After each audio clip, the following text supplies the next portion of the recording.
Friends, welcome to my YouTube channel TPS study. तो friends, आज मैं आपको क्लास 10 की 1.1 कराऊंगा। तो फ्रेंड्स, वीडियो को पूरा देखिएगा और ज़रा सा भी इसको स्किप मत करिएगा। तो अगर आपको यह वीडियो अच्छी लगे तो इसको लाइक सब्सक्राइब ज़रूर करना। तो फ्रेंड्स, चलिए हम वीडियो को शुरू करते हैं। तो फ्रेंड्स, सबसे पहले ये देखिए, आपके लिए कुछ महत्वपूर्ण जानकारी है।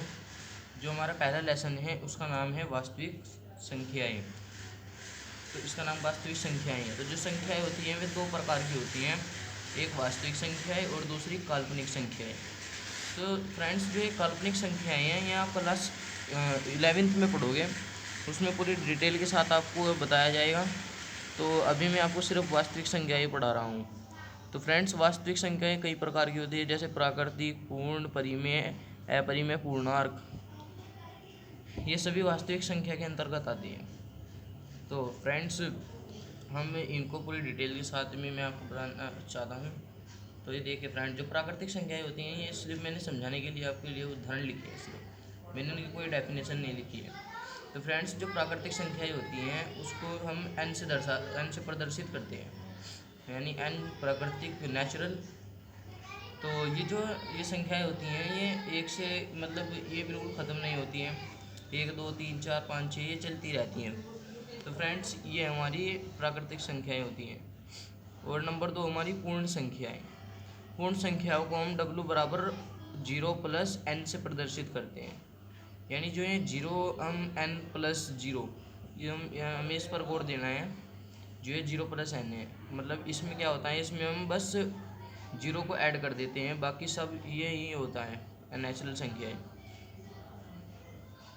फ्रेंड्स, सिर्फ आपको समझने की ज़रूरत है, बाकी डेफिनेशन खुद याद हो जाएगी। और हमारा थर्ड है पूर्णांक। तो पूर्णांक में क्या होता है, जो ये इधर वाले होते हैं, ये होते हैं प्लस में, और जो इधर वाले होते हैं ये माइनस में। ये 0 से छोटे होते हैं, ये 0 से बड़े होते हैं, ये पूर्णांक में होता है।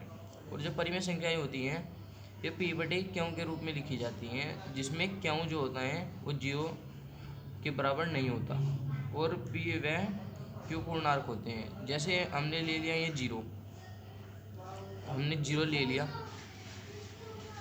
तो 0 क्या है हमारा, एक परिमेय संख्या है।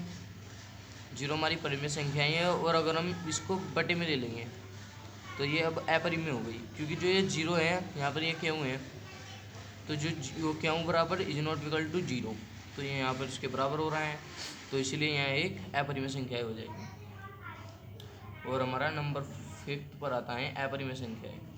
अपरिमेय संख्याएं को हम रूट के अंडर में लिखते हैं, जो मतलब अभाज्य संख्याएं होती हैं वह रूट में लिखी जाती हैं, जैसे √2 3 5 7 ये। और जिसके ऊपर जैसे बार होता है, ये संख्या बार बार दोहराई जाती हैं, वे अपरिमेय संख्या ही कहलाती है। तो फ्रेंड्स, उम्मीद है आपको समझ में आ गया होगा। तो चलिए अब हम अपनी पॉइंट को शुरू करते हैं। जैसे पॉइंट में फर्स्ट सवाल है, तो फ्रेंड्स अब हम इसको पहले ध्यान से पढ़ लेते हैं। इसमें क्या लिखा है, निम्नलिखित संख्याओं का HCF ज्ञात करने के लिए यूक्लिड विभाजन एल्गोरिथ्म का प्रयोग कीजिए। तो इसमें यूक्लिड विभाजन एल्गोरिथ्म के बारे में भी आपको पढ़ना पड़ेगा। जो यूक्लिड विभाजन एल्गोरिथ्म होते हैं उसका जो सूत्र होता है, यूक्लिड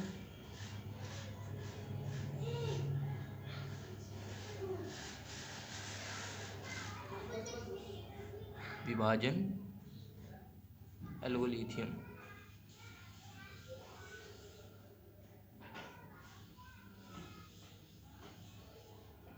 तो इसका जो सूत्र होता है वो होता है ये A बराबर BQ प्लस आर, A बराबर BQ प्लस आर। इसमें जो A होता है वो होता है भाज्य, B भाजक, ये होता है भागफल, R होता है शेषफल। फ्रेंड्स, ये आपको समझ लेना है। तो चलिए अब हम अपने फर्स्ट क्वेश्चन की ओर बढ़ते हैं, इसे हम थोड़ा ध्यान से पढ़ेंगे। निम्नलिखित संख्याओं का HCF ज्ञात करने के लिए यूक्लिड विभाजन एल्गोरिथ्म का प्रयोग कीजिए। तो फ्रेंड्स इसमें हमें क्या करना है, हमें ये यूक्लिड विभाजन एल्गोरिथ्म का प्रयोग करके इसको हल करना है। ये देखिए फ्रेंड्स, तो इसमें क्या करना है, ये HCF है, क्या है ये HCF, हम इसे अंदर लिख लेते हैं। तो अब हमें इनमें से जोन सी बड़ी संख्या है उसको इधर लिख लेना है और जो छोटी संख्या है उसको इधर। तो ये हमने लिख ली।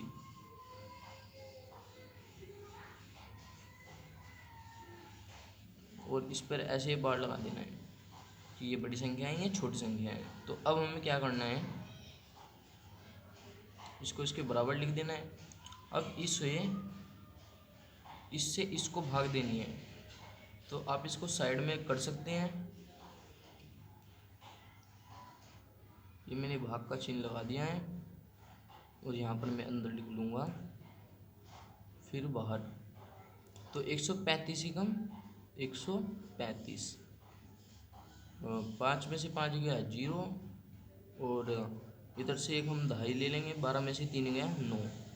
तो हमारा ये आया गुना करके 1 और शेषफल क्या आया हमारा 90। तो हमें इसको यहाँ पर ऐसे ही लिखना है, गुना करके 1 प्लस शेषफल क्या था हमारा 90। तो अब हमें इस 90 से इसको भाग देनी है, जो इधर आएगा इस वाले अंक से इस वाले को भाग देनी है।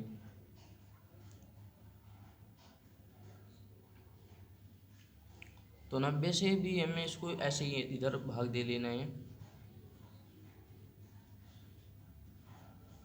तो 90 ही कम 90, ये 5 का 5 यहाँ लिख देना है। अब हमें 13 में से 9 घटाना है, ये हमारा 4 आ जाएगा। तो गुना करके 1 वो जो शेषफल है वो आया 45। तो यानी गुना 1 प्लस 45। अब हमें इस 90 हमें इसको तब तक करना है जब तक हमारा 0 ना आ जाए। तो 45 दूनी 90, ये हमारा यहाँ पर 0 आ गया क्योंकि हमारा जो शेषफल है वो 0 है। तो फ्रेंड्स इसमें एडजस्ट जो आपके ऊपर वाला अंक होता है वो आपका आंसर होता है। तो ये 45 मेरा आंसर है। तो फ्रेंड्स उम्मीद है आपको समझ में आ गया। अब हम अपने नेक्स्ट क्वेश्चन को भी ऐसे ही करेंगे। तो फ्रेंड्स हम अपने नेक्स्ट क्वेश्चन को लिख लेते हैं, और 38,220। तो फ्रेंड्स ये मैंने अपना नेक्स्ट क्वेश्चन भी लिख लिया है। अब हम इसको भी हल करते हैं। तो फ्रेंड्स इसको भी हमें कैसे हल करना है, इसमें भी हमें बड़ा अंक इधर ले लेना है। ये बड़ा है 196 से, तो अब हमें इसको इधर लिख लेना है।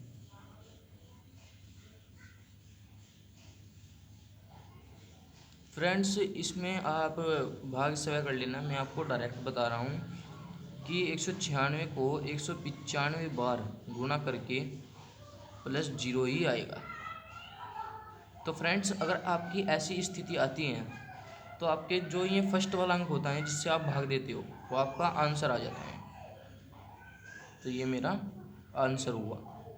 अब हम अपने नेक्स्ट क्वेश्चन को करते हैं। तो नेक्स्ट क्वेश्चन क्या है हमारा, 867 और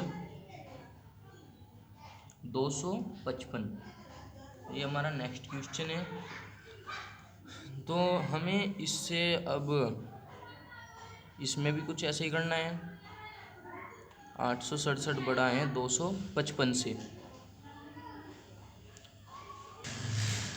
तो फ्रेंड्स अब हम इसको भी सोल्व करते हैं। तो फ्रेंड्स हमें इसकी भी साइड में यहाँ पर भाग कर लेनी है। पहले हम इसको इधर लिख लेते हैं 255, हमने इसको इसके बराबर लिख लिया। अब हम यहाँ पर साइड में भाग कर लेते हैं 867 255। तो 255 दूनी 510 और 255 तिया 765। तो हम तिया को चलाएंगे तो यहाँ पर 7 में से 5 गया 2, 6 में से 6 0, 8 में से 7 गया 1, तो हमारा ये आया। तो यहाँ पर हम लिखेंगे इसमें कितनी बार गुना हुई है, 3 बार, प्लस शेष पर क्या है 102। तो अब हम 255 को इधर लिख लेते हैं और 102 को इधर। तो हम 102 से अब 255 को गुना करेंगे। तो 102 दूनी 204, 102 दूनी 204, और यहाँ पर हम 5 में से 4 घटाकर 1 आएगा और ये 5 का 5, ये आ गया हमारा 51। तो गुना 2 प्लस 51। हमें इस बीच वाले अंक से कुछ लेन देन नहीं है, हमें सिर्फ इन दो से लेन देन है। तो अब हमें करना है यहाँ पर 102 बराबर 51। तो 51 से 102 को सिर्फ 2 बार गुना करके प्लस 0 आ जाएगा। तो 0 के एडजस्ट ऊपर वाला जो अंक है वही हमारा आंसर होता है। तो फ्रेंड्स उम्मीद है आपको ये तीनों सवाल अच्छे से समझ में आ गए होंगे। अब हम अपना जो नेक्स्ट सवाल है उसको देखते हैं। तो जो हमारे नेक्स्ट सवाल हैं उसमें क्या दिया हुआ है कि किसी परेड में दर्शाइए कि कोई भी धनात्मक विषय पूर्णांक 6q+1 या 6q+3 या 6q+5 के रूप का होता है, जहाँ q कोई पूर्णांक है। तो हमें इसमें क्या करना है, हम इसे पहले जो पूर्णांक है उसे a मान लेते हैं। माना विषम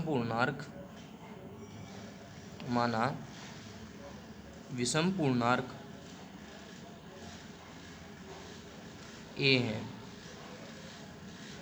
माना कोई, यहाँ पर कोई ज़रूर लिख देना। माना कोई विषम पूर्णांक a है जो यहाँ पर ये तीनों में 6 दे रखा है, 6। तो यहाँ पर लिख देना है कि वह 6 से बड़ा है। तो यहाँ 6 से बड़ा है। तो अब हमें क्या करना है, इस 6 को हमें b मान लेना है। तो हम लिख देंगे इसमें b बराबर 6। तो इसमें हमने b बराबर 6 लिख दिया है। तो अब हम क्या करेंगे, अब हम लिखेंगे यूक्लिड विभाजन एल्गोरिथम द्वारा। यूक्लिड एक मिनट, आपको r बराबर 6 से कम रखना है r आपको, जिसमें 0 भी जोड़ना है। 0 1 2 3 4 5, ये हमने r मान लिया। अब हमें लिखना है यूक्लिड विभाजन एल्गोरिथम प्रमेय से, एल्गोरिथम प्रमेय से। तो इसका सूत्र मैंने आपको बताया था, क्या था वो, a बराबर BQ+R, ये इसका सूत्र था।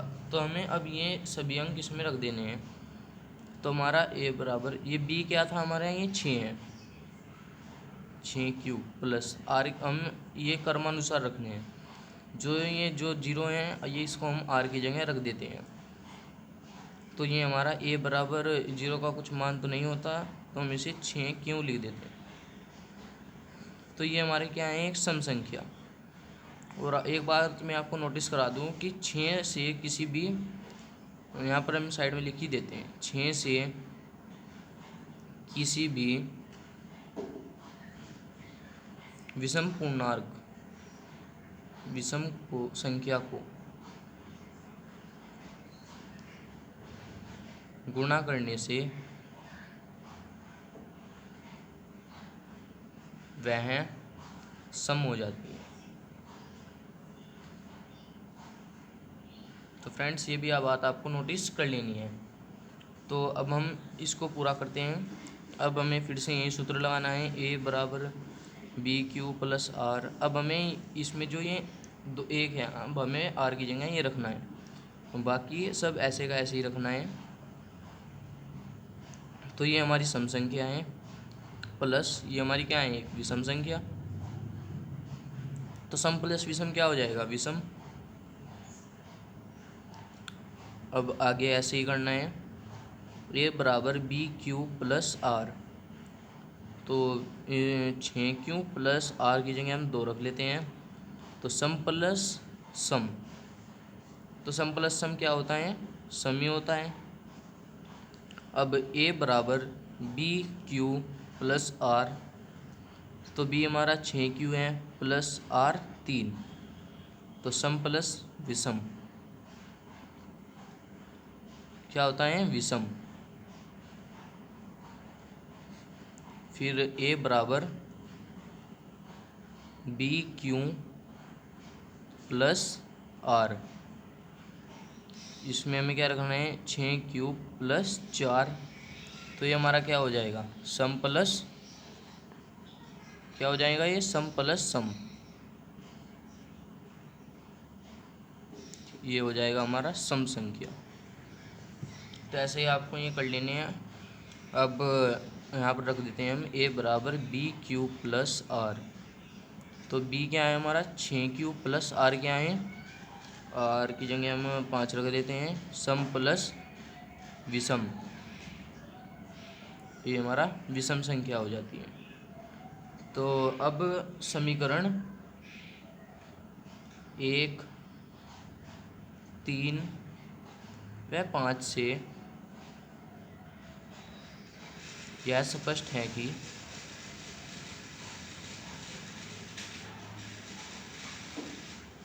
इसमें क्या दिया गया था हमें कि ये इतने के रूप में हो सकती है। तो वह 6Q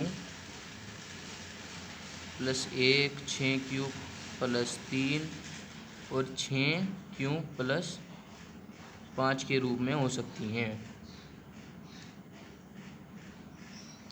हो सकती हैं। तो फ्रेंड्स, उम्मीद करता हूँ आपको ये वीडियो अच्छी लगी होगी। वीडियो को लाइक, कमेंट, शेयर और सब्सक्राइब ज़रूर कर देना।